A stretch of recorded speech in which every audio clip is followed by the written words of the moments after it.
and welcome to episode 76 of the Gaslec podcast. In this week's episode, we're going to be going into some listeners' questions. We're going to be looking into the history of gaslighting, and we're going to be looking at running a plumbing business and what is my secret. But first of all, here's my friend Sean to tell you a bit more about the podcast. Are you a new person coming into plumbing and heating? Are you a homeowner that likes a bit of DIY? Or are you a business owner and wanting a bit more knowledge before you make some decisions on your plumbing and heating? Stay tuned to the podcast and hopefully we'll be able to help you out with some of your questions. And thank you very much indeed for listening, guys. So this week's episode, we're going to be only as an audio-only version. We're doing some big changes here at Gaslec Towers for the little podcast setup that we've got. I've been working really hard over the last few weekends to do some changes. We've had to unplug all the cameras and we haven't set up the lights. And we're recording this on the Sunday. This is coming out on the Tuesday morning to your ears. But we haven't had enough time today to get everything up and running and where I really want it to be, so giving you the best experience that we can deliver. So hopefully you'll appreciate all our hard work the team have been putting in. So in this week's episode, we're going to go through some listeners' questions. So the first question you could be going into is we've had an email in what to do in a plumbing emergency with a leak. Now, after 76 episodes of the podcast, we've gone through various topics, and some of that I've actually gone into what to do in a leak. So we'll run through it again, not a problem at all. So the main thing is you've got a leak coming through. Where's it coming through? So is it heating or is it hot water? Is it cold water or is it wastewater? So where is the leak coming from? Now, if it's coming from a toilet or coming from a shower or from a bath or from a basin, as soon as you stop flushing and putting the water or washing the water away, it will actually stop. So all we need to do is stop using whatever is leaking until we can get it resolved. So that's a really, really simple one there to do.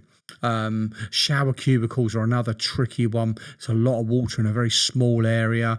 But the biggest one with that is they're not sealed correctly from the outside, so you get water just creeping in the corners, creeping down onto the floor, and there'll be a little hole in the skirting board and it'll be coming out there. So that's the first place I always look. I look around the floor and I look into the corners to see where it's leaking, if we get those reports coming. And now if we're getting it from a central heating side, so we'll find it'll be potentially like dirty, smelly water because it's in a central heating. If we're on a sealed system, you'll see the pressure drop. So that pressure will drop, and if the leak's big enough, it will carry on until the whole system gets empty. But usually it will create a vacuum, so you'll end up with this initial staining or puddling area, and that'll actually really slow down. So it'll start off quite quickly, and then it will slow down. So that's a bit easier to manage with towels or bowls or anything along those sort of lines. Now, if you've got a gravity hot water heating system, that will then just keep self-topping up in the loft within that little F&E tank. So that'll keep topping itself up, topping itself up, topping itself up. So, and it'll almost be endless, of course it will. If you know if there's an isolation in the airing cupboard to turn off the water for the tanks, get that done. If not, if you turn your stopcock off to your house to isolate your cold water supply, then eventually that tank will actually run dry, and then the whole thing will start slowing down to the point. All depends where your leak is, but that's just a bit of an emergency management of that. Now, if it's on a cold water side, like a mains water side, now we're going to have to isolate the cold water from the stopcock. Now, immediately what I would do is I would then, we've got a leak, OMG, I'll put a screw through a pipe, wherever it'll be. Okay, I'll rush into the kitchen, I'll open up all the taps, open up the garden tap, open up as many taps as you can. And what that does is that actually reduces the water pressure. Because if you've got to go out to the van, out into the street, get a screwdriver, lift up for the stopcock to turn it off, then there's so much water and pressure behind that. But if you can just crack the taps open to start with, that will reduce the pressure onto the pipe or the fitting that's leaking, and that will then save you and give you a bit more time to get out, and that will actually reduce the amount of damage. So really, it all boils down to make sure you know where your stopcock is, make sure it turns, and have that little bit of a disaster plan within your own home of what to do.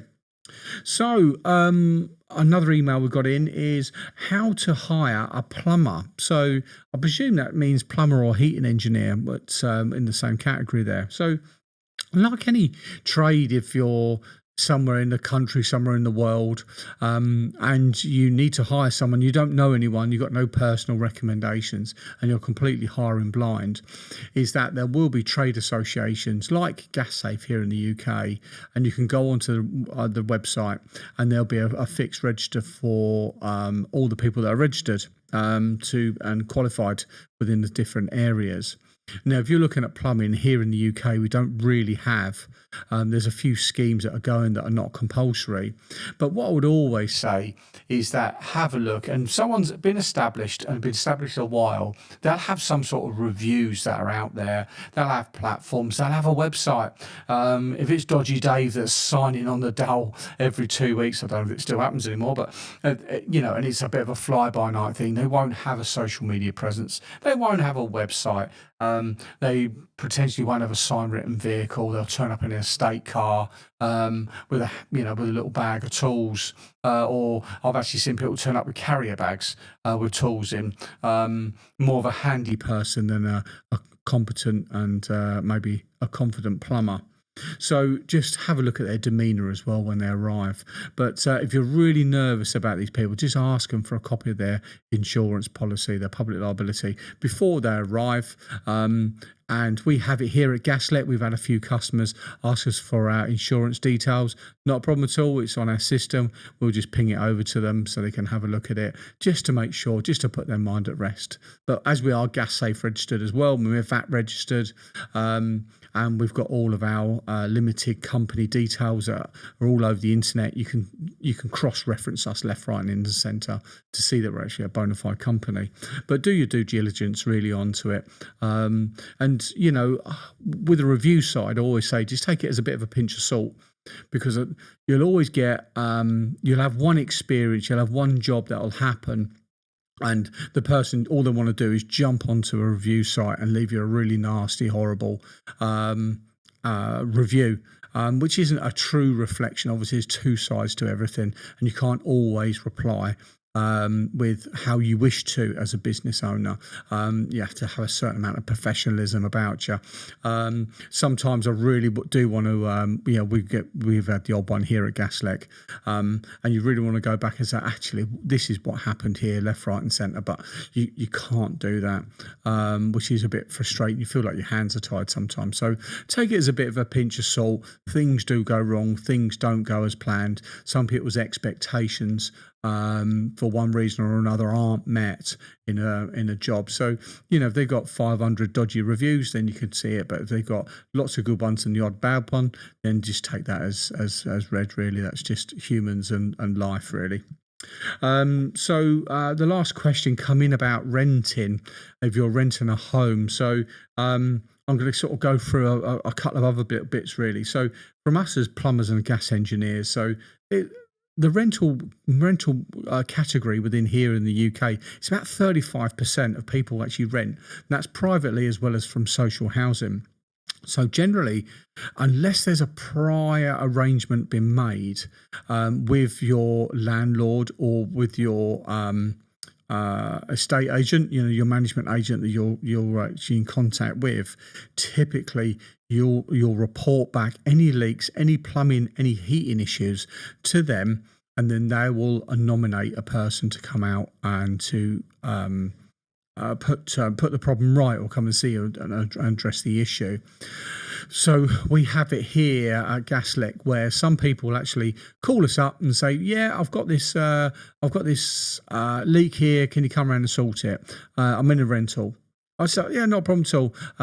Who's the landlord?" Because we've got some fantastic relationships with some landlords, and we know that we'll just make a phone call, send them an email, and it's all not a problem at all. Take care of it. All the rates are already been pre-approved, so there's no sort of surprises. The trust is there from both sides as well. And then we'll contact the landlord and get that authorization, because we really need to, unless the renter is going to pay us, because we've had it before where we've done the job and they said, oh no, I'm renting, just invoice the landlord. Well, it's not, well, you phoned us up, our contract is with you, our agreement is with yourself. So just make sure that whatever the way that you're renting the property, if you do get into a pickle with plumbing and heating, is that you just follow those pre-agreed channels, whether it's going straight through them or sort out your own and invoice them, or if they've got an arrangement with a plumber and you can contact them directly to do that as well. So business. So running a plumbing business and what's my secret. So really, like all service businesses in our sector, it's all about people. So we've got this big born AI thing that's around and bounding around left, right and centre, and you can do this and you can do that and you can automate a lot of things, which is absolutely fantastic. But really, when we absolutely boil it all down, for us in the service sector, the people, trying to use a computer to fix a tap, trying to get a computer to heat your home, it's not going to be happening. So I think us within the service sector, we're really sort of protected from these immediate things in AI and these technology advances, certainly on a hands-on level. Obviously, there are lots of stuff to do with advertising and all the AI stuff to do with generation of leads and getting new customers in and the whole chatbot thing that you do on websites and trying to filter stuff out and all the rest of it. Yeah, but physically get there with your hands, it's all to do with that. So what's really the secret, I think, to my success here at Gaslec is employing the right people and getting a fantastic team together. And we've got an amazing team here. And I think that's the real key to it all. And I've done a lot of business training and I listen to a lot of podcasts on other people that have got some very big businesses around the world. And I just sort of soak up all their information. So, when we come to hiring, first thing I always do on hiring, you always say you hire slowly. You don't hire fast, because that's when mistakes are made. So we always hire on attitude. So what's their attitude like, just generally around, what's their demeanour like? And then I'll be asking about what are their hobbies. So I'll be asking, what makes you tick, basically, what makes you happy? We could pay you £1 million a day, but ultimately, if you're not happy doing what you're doing, you'll be off again, because it's not all about the money. Some people are a lot more money focused, but generally, as humans go, we're not completely focused on that. And so find out, do my personal hobbies align with other people's hobbies? In the sense of, I like outdoor stuff. I like nature. I'm not very indoorsy, sort of computer gamey type person. But if that's what make people tick, that's what make them tick. But it's just understanding they've got an interest outside. And as an employer, is there anything we can do to help and support that? Do they have any charities that are close to their heart that we can sort of get involved with as well and help support going through? So I think, so hiring attitudes, and then hiring on their sort of, what interests they've got, what makes them tick, and then what skills they've got. Because we've got some basic skills and a good foundation. Whatever we do, we can build on that. Because it's the attitude towards the skills and the new learning and the understanding of business requirements that will then bring us through and make it all great. Another thing is making staff and team members feel valued and respected. So I've been having some conversations with different people. I won't go into it, who's who and what's what, about previous things that they've done in the past where they've not been valued and they have been disrespected.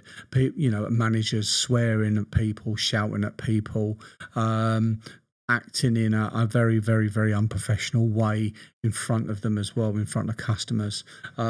So really that's it's leading by example. And here at Gaslec, we've got some cakes last week, for the team to come in and get. So it's just those little bits and pieces that, little appreciations that you can show to the team. Certainly we've got trackers on the vans now, so when we know they're heading back to the office, we get the kettle on for them. So when the team turn up, there's a cup of tea or cup of coffee, how they like it, and a biscuit or a bit of cake. So it's really making them feel valued and part of our little ecosystem here, and sharing our vision and goals. So with our vision and goals, we share that with our team members. So actually they can all see what we're trying to achieve. And there's some other little bits and pieces in the background I'm trying to work towards, which will be a nice little addition, let's just say, to the work environment here at Gaslec. So Anne knows all about my little ideas that I want to get to a point. So I think we need some more team members on board, grow the business a bit more, give a lot more to local charities, and then hopefully we can get to a point where these other things can kick in, these other little benefits, we'll call them, for the team members to enjoy as well. So hopefully that wraps up that little bit there on business and my little secrets, really. Probably in a nutshell, to be personal. You're dealing with people, and you're dealing with individuals, dealing with people with families. And that's all really important to us here. So in the history section this week, we're going to be looking at gaslighting. So some of you youngsters out there, certainly I don't remember it going back to this far, but we're going to some very old houses occasionally, and we see the pipe work in like cellars and stuff going up to gas fittings onto wall lights. There was a house in Chatham in Boundary Road. This was a while ago, maybe 10 years ago I was there. And it still had gas taps going they were disconnected, but they had gas taps going up to the gas lighting that was still on the walls. Obviously, that was the time the house was built, probably the turn of the 1900s, around that sort of time, maybe late 1800s. But they was using gas lighting into there, which would have been absolutely amazing to see working. So before electricity lit up our streets and homes, gas was a revolutionary force that changed how people lived after dark. But where did all that begin? The story starts in the late 18th century, when William Murdoch, a Scottish engineer, began experimenting with lighting using gas produced from coal. We used to call it wet gas, where it was the leftover byproduct from the coal industry, and was actually a very prevalent way people used to commit suicide, when they used to say put your head in a gas oven. Wet coal or wet gas, the gas family, we don't use it anymore, was extremely toxic as a gas. That's what used to kill the canaries down in the mines. So that was, I think, I'm going a little bit off topic here, I think it was in Cambridge, I think it was the first county, the first town to come away from that because of the high suicide rates. But I didn't check that, but I remember it was a town, certainly beginning with C. I think it was Cambridge, that come away from this wet gas. Anyway, so sorry. So around 1792, he successfully lit his own home in Redruth in Cornwall using the method, making him the first person in Britain to do so.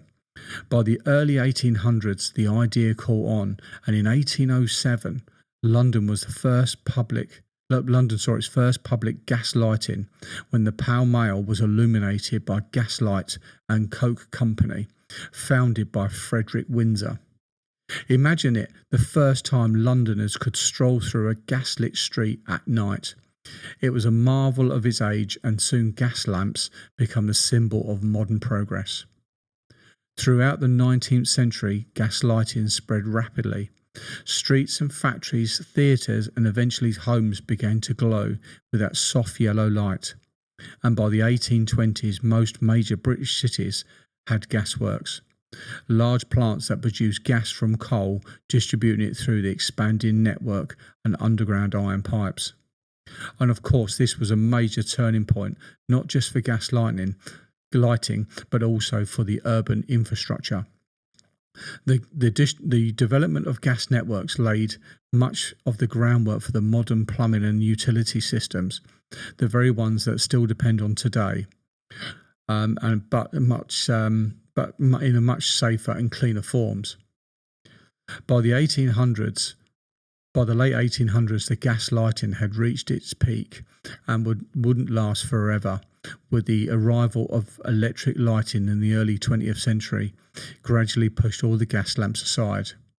Still, you can still see their legacy on old lampposts that still survive in parts of London, Bath and in Edinburgh. Quiet reminders of a time when the flickering of a gas flame meant progress, safety and wonder. So next time you turn on your gas light, remember it all started with engineers and plumbers and pipe fitters bringing the gas and the light into the streets of Britain over 200 years ago. So when I was actually researching this little topic on gas lighting, there is actually still a gas light that's actually still lit in London, and I'd like to do a little YouTube video actually and go up to there and actually see the gas light lit. So it's still got one. I think it's using like a sewer gas that's being produced, and it's actually burning that off. So it does actually have a practical use for it. But also there was another thing about 500 BC in China. In the Far East, they were actually using bamboo to transport gas through for really primitive early gas lighting systems as well. And if we go back a little bit earlier than that, prior to the gas lighting, we'd actually be using oils and oil lamps from different plants and beeswax and stuff like that to burn in. That would have been in bigger homes and stuff like that, sort of after dark before the gas arrived. So a very interesting fact there on gas lighting. So last week at Gaslec, we had another fantastically busy week. The weather's been quite mild here at down in the southeast of the UK. So the phones and the emails have been a little bit quieter from sort of this time last year, but the weather always plays a massive factor in that. We got a load of jobs. I didn't have a count up this week, but we've got quite a few booked in, over 25 jobs booked in for next week as this is being recorded. So it's all going good. And with the new little podcast studio, that little setup that we're sort of sorting out at the moment as well, we've got another busy week getting this all packed away. So that wraps up this week's episode. So thank you very much indeed for listening, guys. Thank you. Next week we're going to do a little giveaway for you guys. We've got on our main socials actually, on our business page, the Gaslec Kent business page, we've got a lovely little family of 4 giveaway for Ninja Warriors in Kent. So if you're down in the southeast, we've got a coupon that we're giving away for Ninja Warriors, but we're going to give away a one that anybody can use in the UK. It'll be another Amazon gift voucher. So for any lucky listeners out there for next week, and we'll get that recorded. Well, have a fantastic week, guys. If there's anything we can help with at all, email us at the office at gaslec.net. If you have any questions, like our other listeners do, email us in. You can email us at podcast@gaslec.net. Have a fantastic week, and all the best, and thank you. Goodbye.